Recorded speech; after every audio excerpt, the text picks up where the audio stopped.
Hello and welcome to the Grove Church Podcast. I'm Charlie Lofton, the lead pastor there, and we are so glad that you're joining us. Whether you are a member and you're just catching up on a sermon that you missed, or you're someone who's brand new, we are really glad that you are joining us. And if you are new in some way, and I know that a lot of people will do that, will listen to sermons first before they visit, I want you to know that we would love to meet you at any point. You can join us live in our services on Sunday, 9 and 10:30, or our streaming service at 10:30. Either way, we would love to be able to get to know you.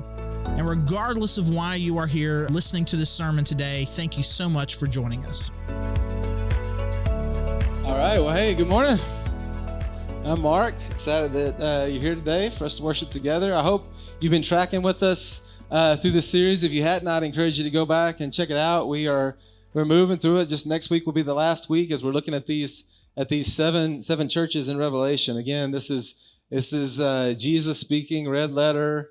Really interesting because you've got both the history of these different cities and the things that he's saying that are very specific for that time, those people. And then also it's, in this prophetic book talking about the future, very relevant for us. And so just some really cool stuff that's coming out of this series and this study. And I was planning on Monday this week to spend some extra time and really dig into this. And then once I got going Monday, I remembered that the time was about out for a trip to the DMV, that I had to go to the DMV on Monday. If anybody's heart just dropped when you hear it, I know it's the Department of Motor Vehicles, but I'm pretty sure it's the devil's monotonous vengeance. There are some dark places on the planet. I visited a few of those. I was actually in a city with a friend at one point in Asia where the guy looked at me and with the straightest face he could have, truest he could say, he was like, "Man, this is the devil's home." And I'm not so sure he's right. I'm pretty sure the DMV in Springdale may win, at least on Monday, because even when I pass by there normally, on a normal day, my heart my stomach kind of turns. But knowing that I was going there, the whole drive over there, I was feeling it. There's this place that you turn and then you can see the parking lot, and sometimes I've been there when the parking lot wasn't all that full and it all worked out pretty well, pretty quickly. And I was, crossing my fingers, praying, hoping that maybe today it would be like that. We would just a few cars. Well, not on Monday.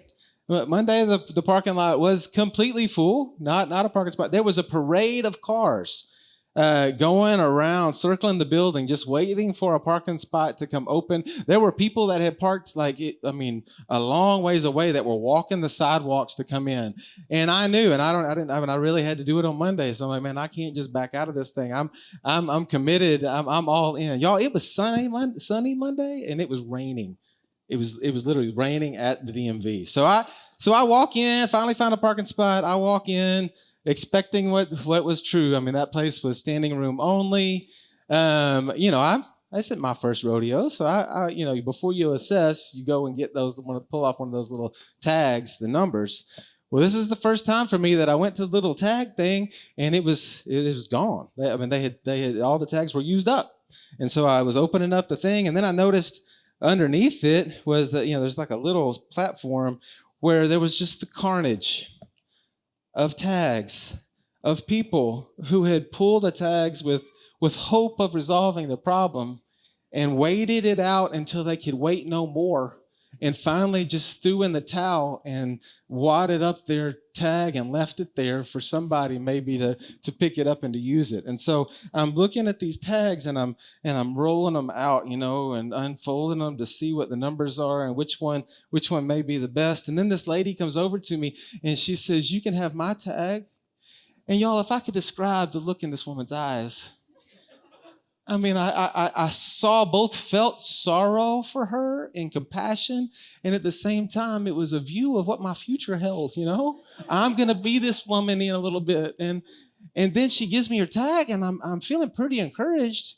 It's, they're at 22 and this tag says 75, And then I realized my tag was T75, and that was S22. It's the first time in my life I've ever been to the DMV, and I wasn't even on the same letter. And one of the things that happened throughout the time, it was 3-4 hours, people would go up there and like they would call out a number, and man, somebody would pop up from their seat, and they'd run up there, and they'd slap down their little tag, and then the person behind the desk would say, sorry, that's T, we're still on S's. And you just see the person turn back around, and the whole crowd was like, so, finally, that's the other thing too, you're watching this and inevitably you've forgotten something, right? I mean, because they need your blood type and your kids' birth dates and, to get your car tagged. But there's, you're watching people go up there and you're watching them from behind and you can read their demeanor, like they're going up there, they're all propped and ready, and then they kind of start to sink down a little bit. And then when they start rubbing their head, that's when you know it's serious. And then they're trying to explain themselves, and then they're putting all their papers back together and they're turning, and they were so excited that their number was called, but now they were turning to their seat or they're going back home, and this whole thing was a waste. Man, y'all, my heart's starting to feel it again. But I can tell you something else I learned. Pro tip for your future: 4:30 is when it closes, so they lock the front doors. But whoever's in there, I was afraid they were going to kick us all out, and you're going to have to come back another day. And that just might have been my end. But they didn't. They were like, all right, everybody that's in here, we're going to finish up who's here, but you can't go out the front doors. Now you have to escape through the back doors. And then all the workers and everything started to speed up, because like they're now, as soon as we get through with all these people, the day's over. So they were like rubber stamping, pop, pop, pop, pop. There was one piece of thing evidence, whatever, that I needed, and I didn't have it, and I was worried about it, and then I was stressed, and I was going to be one of those people that went home sad.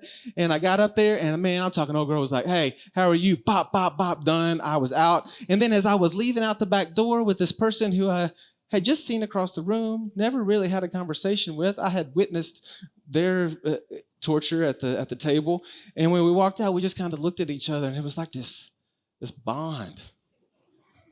This shared experience that we had as we had endured this situation. And, these letters to these churches, I know you're wondering what in the world that has to do with this, but it really does, because if you go back through and you think about each one of these letters, each one of these churches is in some kind of situation. A lot of it has to do with persecution, and even unto death. Every week we've talked about the hardships that these different churches are enduring, and Jesus is calling them to stay, to hold on. Today he's going to specifically say it: endure patiently, persevere, see it to the end. And I think it's true for them, but y'all, the truth is life can deal us all some pretty horrible cards sometimes, right? You may be in the middle of something right now that life has dealt you a rough deck. And so I think these letters, man, they say so much, but in particular about the reality of how difficult life is, and the reality and the hope that we have in this Jesus, and how we not just survive it, but we thrive in the middle of hardships, and what it means to be a true follower of Jesus. And if you watch it, each one of the letters, I talked about this the last time I was up here, but now the more you look at each letter, it's like this same thing. Jesus starts out and he says, hey, this is this description of who I am. And it's pretty crazy. It's one thing when one of the epistles or something, they're making a description of Jesus, but this is Jesus talking of himself, and he makes these statements about his power and his authority. We've heard him say that he's the first and the last, that he's the defeater of death, that he's the one with the sword, the double-edged sword. He's got eyes of fire. Those kind of descriptions he makes of himself, of this authority that he has. And to each one of these cities, each one of these churches, the description is kind of tailor-made for them and the message that he has for them. But the big thing that he's screaming is that he's the one in authority. He is God. He gets to call the shots. He is calling the shots, and we need to yield to him and look to him. And then at the end of every letter, there's this incredible glimpse into the future and the promise that we have in eternity.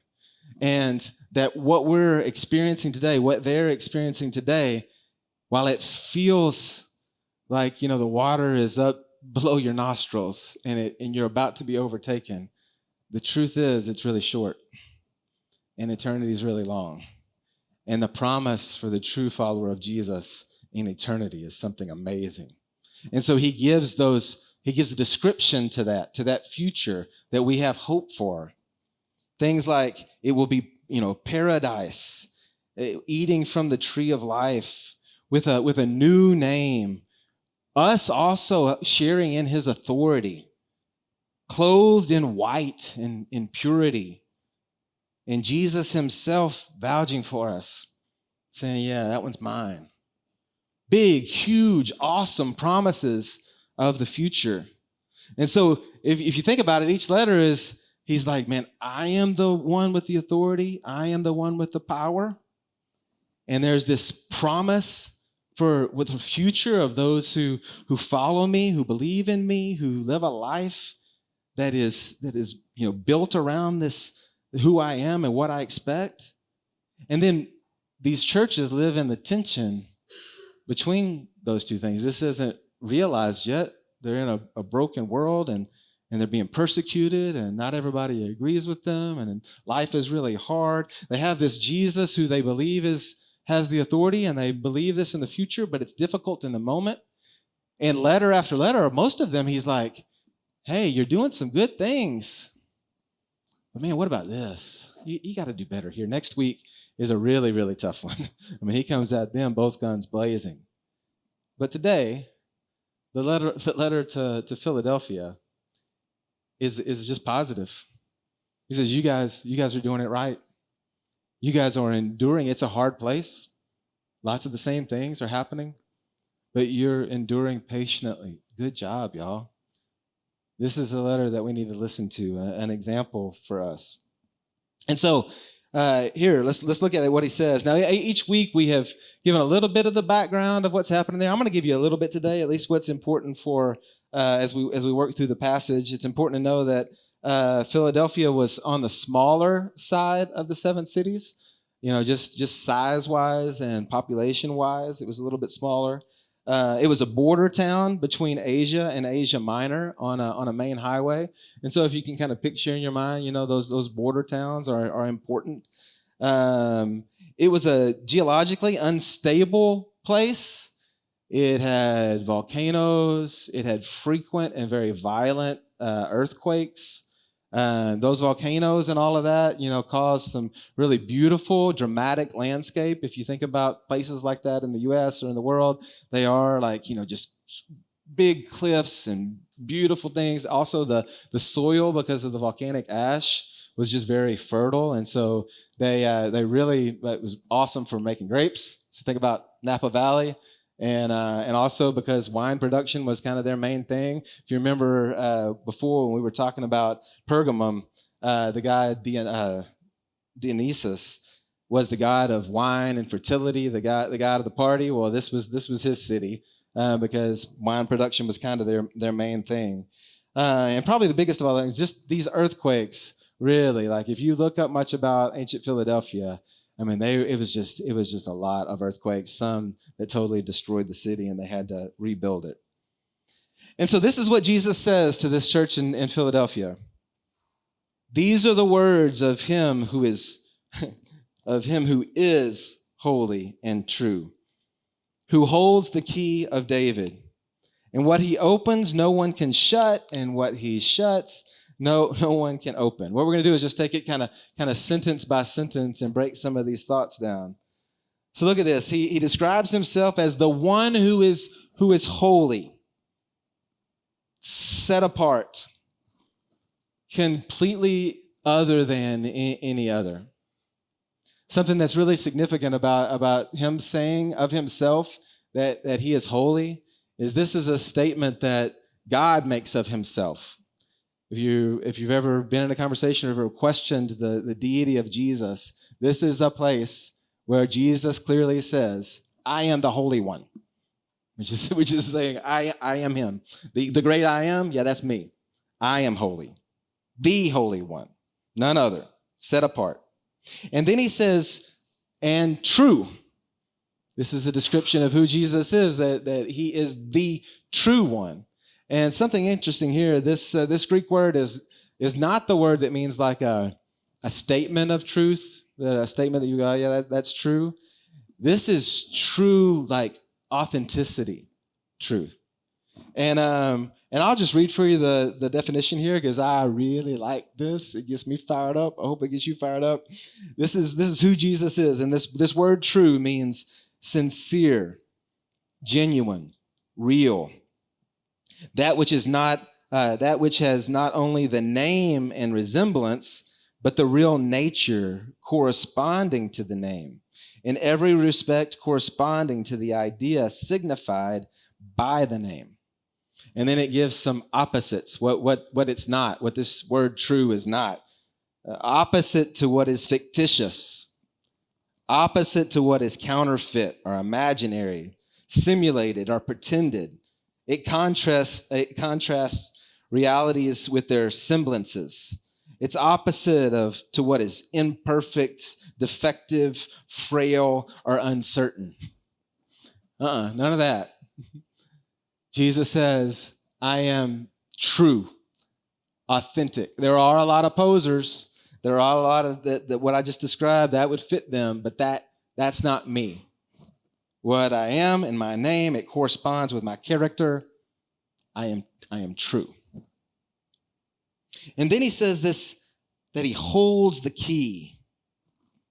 This is something that through this whole passage, you're going to see it's kind of a big deal. He talks a lot about doors and them being open and how he opens them and no one can close them. And what he closes, no one can open, and that he's the one with the key, the key of David. And I got thinking about this. I mean, it really is a big thing when you think about who has the power. The one with the power is the one who has the key, right? Who has the ability to gain access. And he's saying he is the one. One kind of funny thing happened to us several years ago. We were living overseas. We were in this capital city, and the embassy, the U.S. embassy, was in town. And so our older boys that are out of the house now, they were just starting to do like youth sports. And so at the embassy, they had soccer and they had baseball, which in the country that we're in, nobody played baseball. But at the embassy, you could go and there was a little baseball league. And so we signed them up. It's important to say that first was soccer, and that experience was not so great. It was great for the kids. But me and this other American guy, we offered up to be a coach. We went to the coaches training, and they thought that we should be able to play soccer if we were going to coach it. And all the other coaches and dads were like Scottish and British, and they were all European, and like they played football. They called it football. Yeah, and they talked about your boots and the pitch and the water. Anyway, and they kicked a ball at me, and I caught it. Because that's what you do in American football. When a ball comes flying at your head, you catch it. And they scolded me. And then they kicked another ball, and I caught it too. And so they said, you American guys, you go watch the water pitcher. You go to the water bucket. You guys can't coach anymore. So we got shamed pretty bad that day, me and that guy, and we left out with our tail between our legs. Well, then baseball came around. So we showed up, and you can't buy gloves and bats and baseballs and things in this city. And so the American Embassy had shipped over all of that for the things, and they were in these big lockers. And we weren't the head coach. It was just our first day of practice. So we show up, and practice isn't starting. And finally, one of these guys, one of the same guys, he's like, hey, we can't start anything because we got these big metal crates, and they've got locks on them, and we've got the combination, but we can't get the combination to work. Anybody know how to work a master lock, combination lock? Me and that guy looked at each other, we're like, Dude, we've been doing this since 7th grade, right? First time I got a locker, master lock, combination lock, boom. You know exactly what to do. See, it had the numbers, but they didn't have the go right, go left, you do the thing. And I've done it so many times, muscle memory just took over. So I walked up and I knew it before we even got started. Man, this is fixing to be beautiful. So they're all standing there like, well, there's no way. We've tried for an hour. We can't get it open, blah, blah, blah, blah, blah. I go, boom, boom, boom, boom. Step back and look at him like, yeah, I'm American. It was beautiful. But it was so powerful to be the one who had the key. Jesus says he is the one who has the key, who holds the key. Then he goes on to say, I know your deeds. See, I have placed before you an open door that no one can shut. I know that you have little strength, yet you have kept my word and have not denied my name. He says, I know your deeds. You know, this has also been something that's come up several times. The other times when I've been speaking, talking about this, I think it's very encouraging to me that he knows, that he's aware, that he's not out of the picture or unaware of what's going on. He says, I see you. I know what's happening. But I think something else along with that we need to consider is that he knows. That means he's watching. That means he sees what you're doing. You know, we've got these 10-year-old twins, and sometimes they've gotten old enough now that we'll leave them for a little bit and go to a restaurant close by for a date or do something. Our small group will meet in a different place, and they'll stay there for a little bit. And I trust them.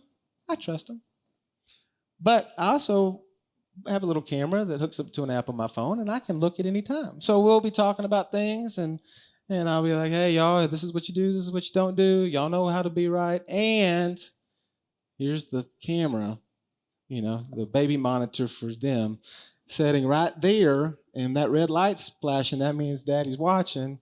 And it also, this is really cool. You can push a button and talk through it. So if I don't like what I see, I just go, hey, stop it. And it's like all of a sudden I'm present. And so what we used to say, the coach used to say back in football was like, the eye in the sky don't lie, y'all. Coach is watching in that camera, and if you're doing things right, he sees it, and you get rewarded. But he's also the eye in the sky don't lie. If you're not doing the things you're supposed to do, he will also know. Jesus saying that he sees, that he knows, is that encouraging to you? Or is it a little scary? The one with all authority, with the flaming eyes and the sword and it's coming again. And is it encouraging to you that he sees? That he knows? It's interesting because we're talking about this church that was doing it right. So yes, for them, they get that message. I see. And he's like, great. They're like, great. And he affirms that what you're doing is good. What I see, I like. And then he says, I've given you an open door. Now, there's a lot of debate about exactly what he's talking about with this door. Again, it comes up often.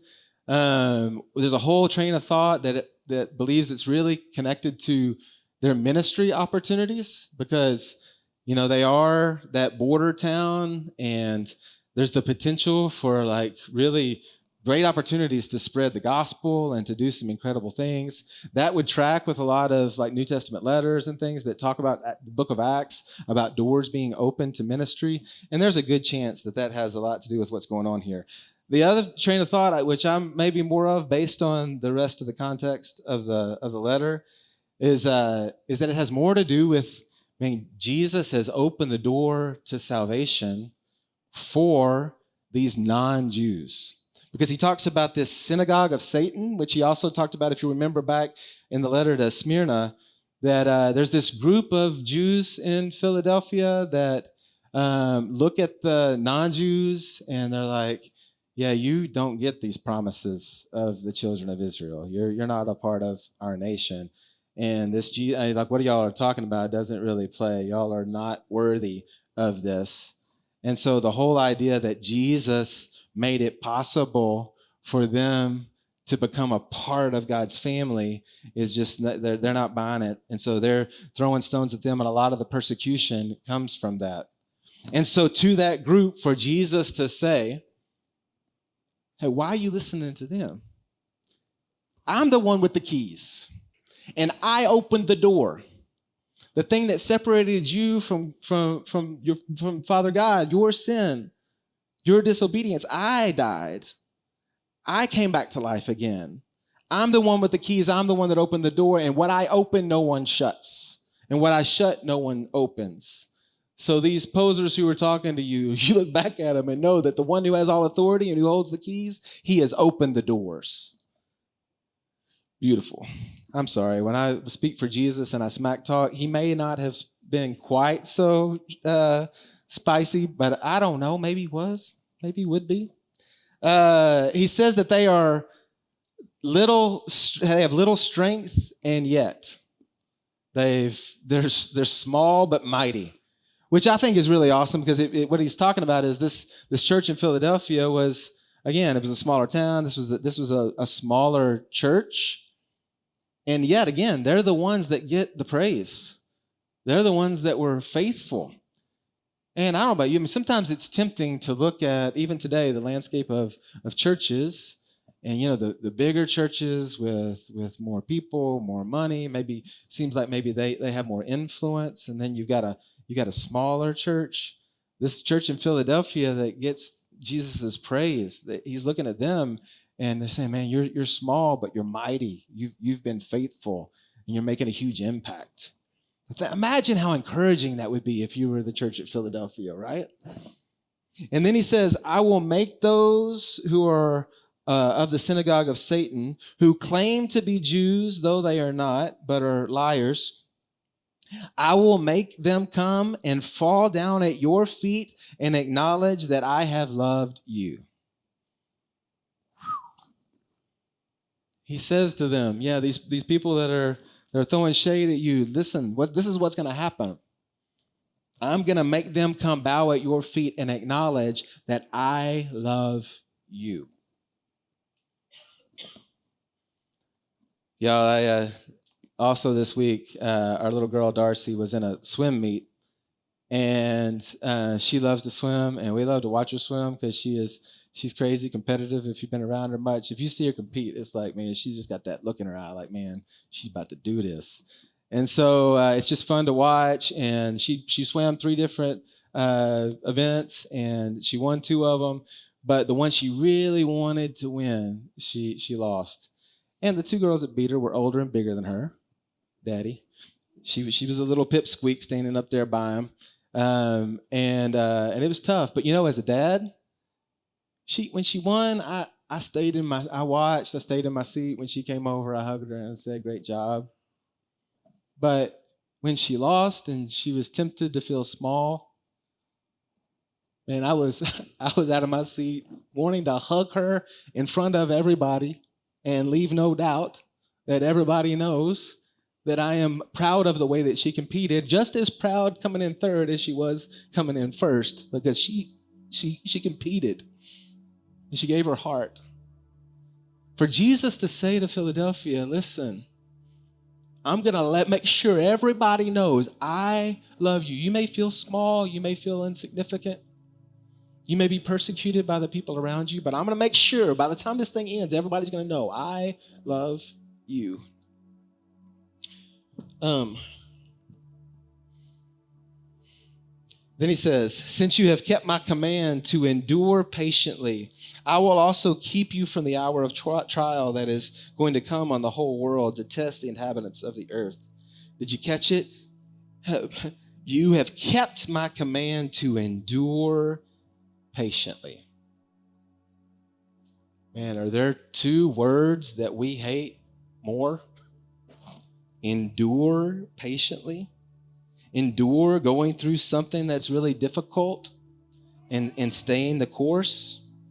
Patiently really speaks to our attitude as we endure something difficult.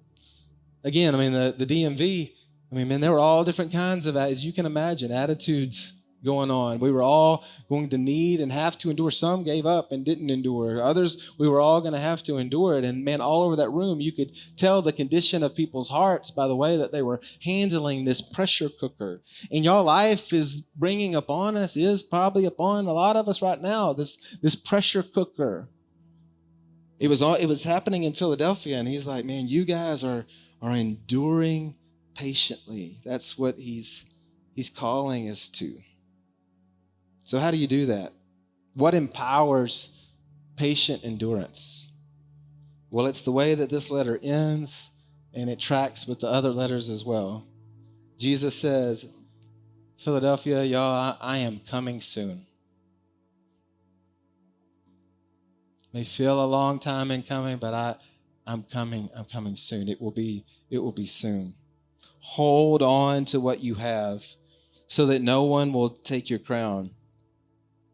The one who is victorious, I will make a pillar in the temple of my God, and never again will they leave it.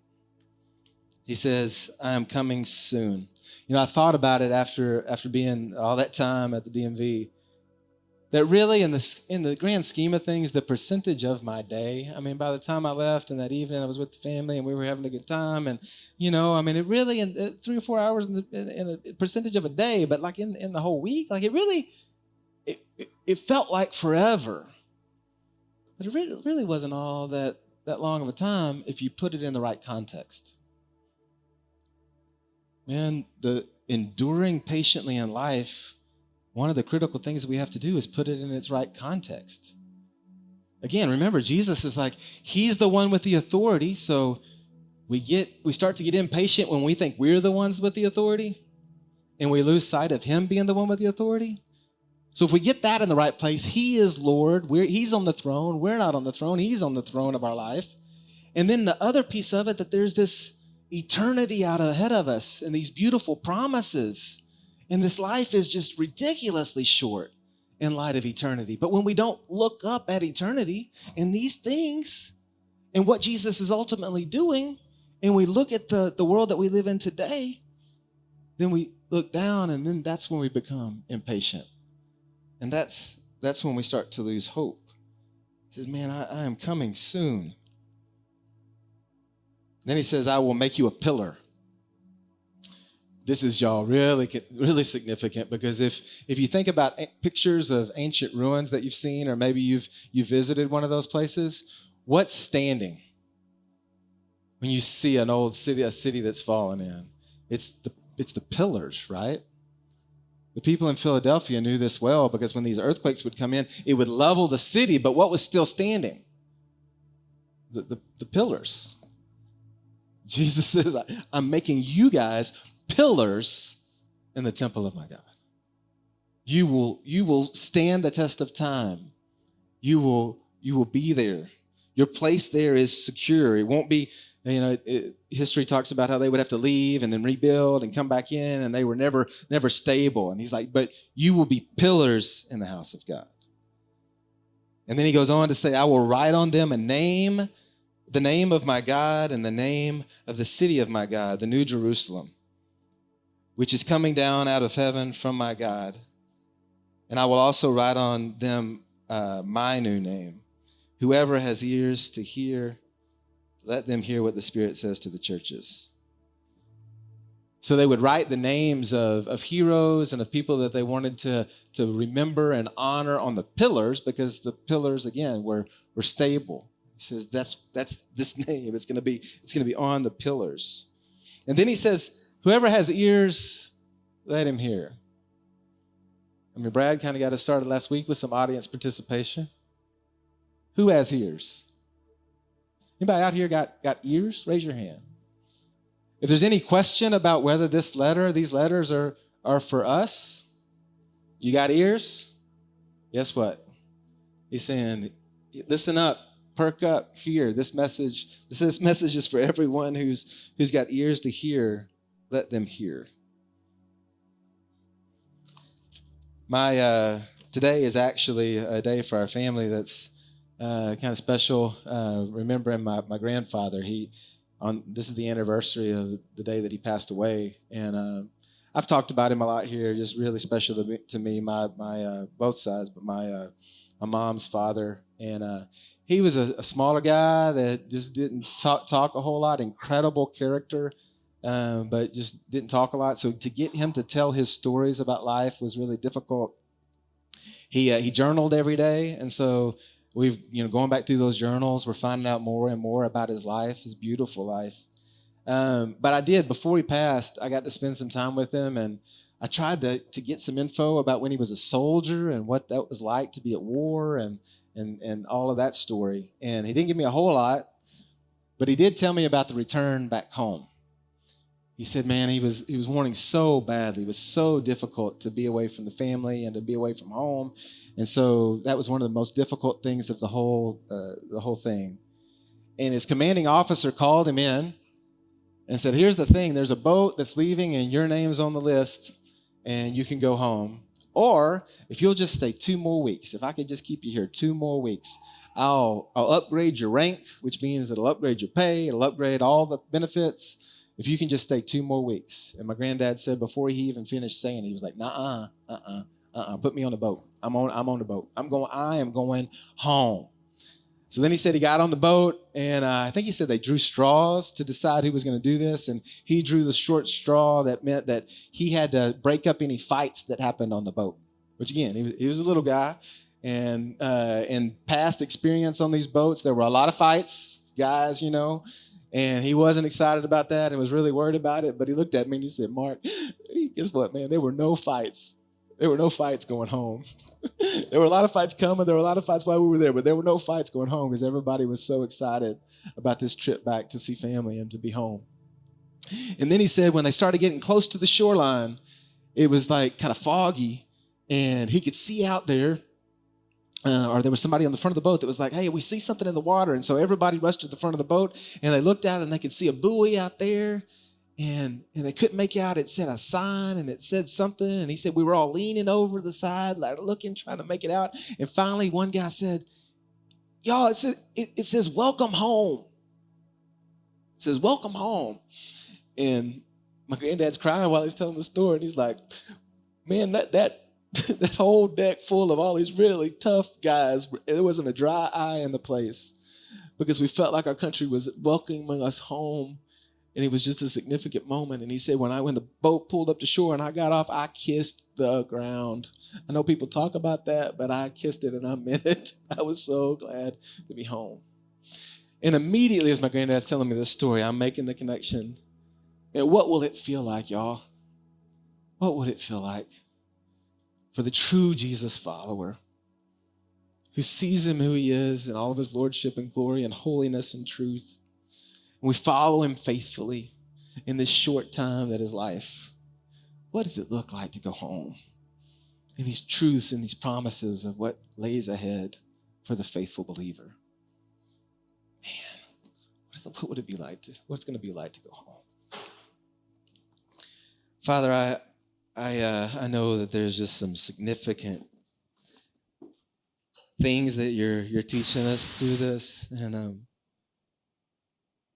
Father, to look at you as you truly are, Jesus, to make you the Lord of our life, not just in word, but in action. Then to not have our head down, but to look ahead to the promises and to let those things, your authority and what lies ahead of us that we believe by faith and hope is there, letting that inform today, this hour, the way we sing these songs that we're about to sing. because we believe, because we're enduring faithfully, patiently, and trusting and looking to you. Father, I pray that would be true for us and true for us as a church. Oh, Father, that the Grove would be like Philadelphia, that you would write, the letter you would write to us would say, well done, to your glory. Amen.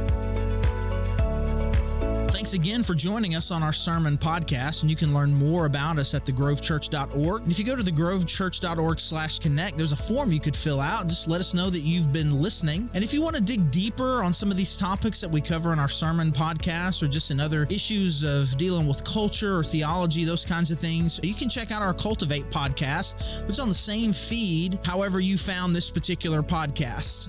So again, this is Charlie, the lead pastor at The Grove, and thank you so much for joining us.